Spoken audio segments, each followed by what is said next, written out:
All right, get out here. I want to see your costume. Oh, you look so cute. I know you're going for scary, but still, it's still pretty cute. Oh yeah, I'm weird, so okay. What do you think about my costume? Am I rocking the sexy witch? Yeah, you like it? Good. Maybe I'll keep it on later. Yes, much later. So don't even get me started. Anyways, looks like probably another 10 minutes or so. Everyone will be here. And don't worry, your first Halloween party will be a success. I will make sure of it. And if we do a good job, maybe our friends will let us host next year too. Well, this is my favorite time of year. I really shine. Yes, I got everything ready. And don't worry, I just want you to have fun. That's the important thing. And leave everything else to me.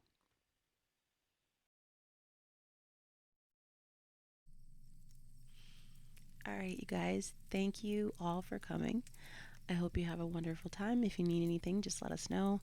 Um, the table back there is full of refreshments, drinks, anything you need, food. Just knock yourself out. But since we are out here and there is a bonfire, I figured we could maybe go around and tell some scary stories. Yeah? All right, great. Who's down to go first?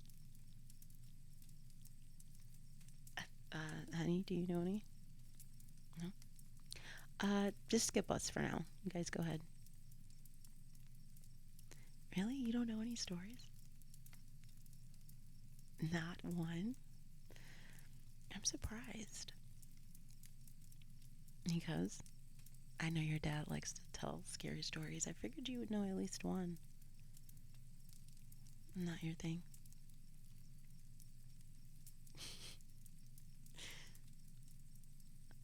Yeah, no. We're listening. Go ahead. What? No. You know what? No, I have heard this one before. Yeah, it's not really scary.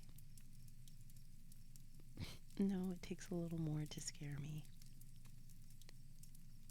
I don't know. It's an urban legend, I think, but it's mostly fiction.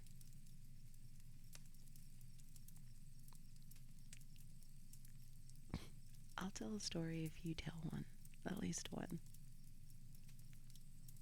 Yeah, I'm serious.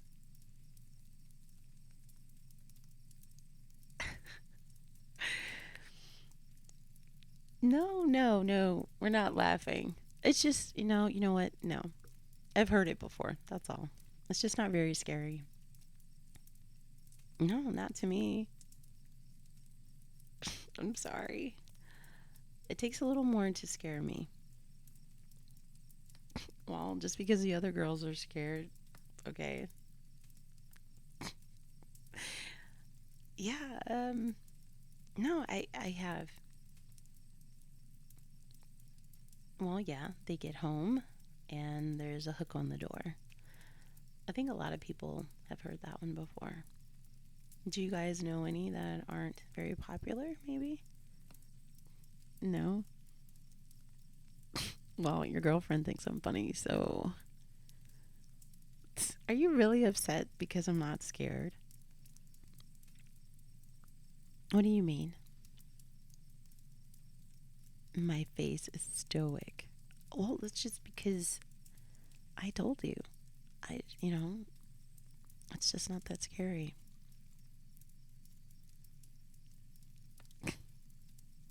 Smarty boots? I've never heard that saying before. Okay, what about it?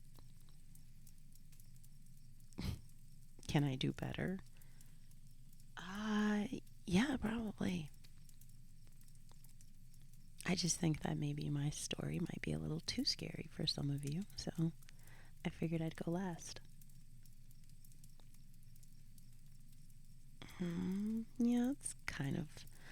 an urban legend, but there's some truth to it. Maybe a little embellished, but at its core, it's true. Those are the kind of stories that I like.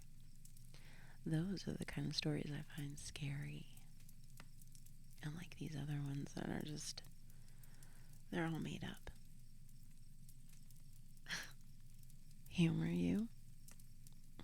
What do you think, honey? Should I humor them? Well, okay. You sure don't want to go first? All right. They have spoken, so, all right. Have any of you ever heard of the story of Anna? No? None of you? I find that interesting considering we all live out here. No matter. Anna used to attend our high school. A very long, long time ago. She was a very shy, quiet girl who was in love with a very, very popular young man. She didn't think in a million years he would notice her, but he had. See, Anna was so different that she stood out among all the other girls. He very, very much liked her. But there was a problem for the young man.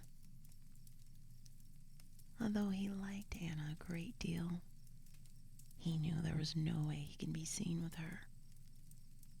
Someone with such a low social status. But this particular day at school, Anna grew bold and passed him a letter in class confessing her love and asking him to meet in the woods not too far from their houses for a late night picnic and costume get together. He agreed.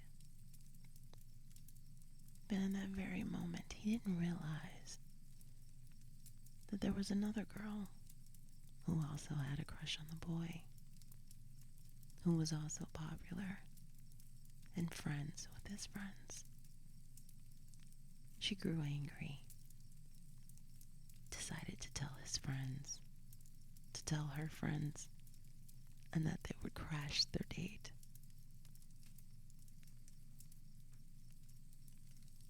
When his friends arrived, they caught them making out. They called her names and made fun of him. He had two options: come clean or deny. And what would a young man in his situation do? He denied her. He told everyone that he was repulsed by her kissing, that she forced herself on him, that he had no intentions on being with her, that she followed him into the woods, that she was a crazy psycho bitch who wouldn't leave him alone, a true stalker, a creep, a freak. They all laughed. He joined in. They pushed her down and called her names. They spat at her and pulled her hair. She tried to break free, but with no luck. The girls pushed her around, calling her names and taunting her until she fell into the bonfire, screaming. So much screaming.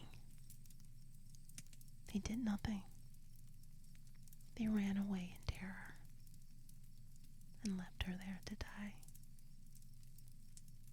When it was all over and the girl's remains were found, no one came forward No one told the truth. They acted as if it never happened. No one really knew what happened to her. In her case file, it was written as an accident, that she fell asleep and fell into the fire. Her twin brother didn't believe. He knew that she was meeting someone. He read all about it in her journal. He knew that the boy had lied, as well as his friends. They didn't realize that the brother was crazy and dabbled in the dark arts. He summoned his sister and asked her to tell him what happened. She told him everything. The door that he opened, he left for her, so she could get her revenge on the 5, leaving bloody bodies in her path. Her brother decided that this could never happen again. All you need is a mirror and a fire to summon her. Through the years, it's just a scary story parents would tell their kids. But every once in a while, someone would test the theory. And depending on what kind of person you are, well, of course, depends on the reaction. If you were evil, a bully, a terrible person, she would come for you. If you were the bullied, an outcast, a freak, you could summon her to do your bidding. No one really knows for sure what type of person they are until she's called. No one, not in our class, have been bold enough to test it. Well, until now. So, I have a compact mirror right here. All you have to do is turn your back towards the fire, look into the mirror, and say your name. So I guess the real question is, who's gonna go first?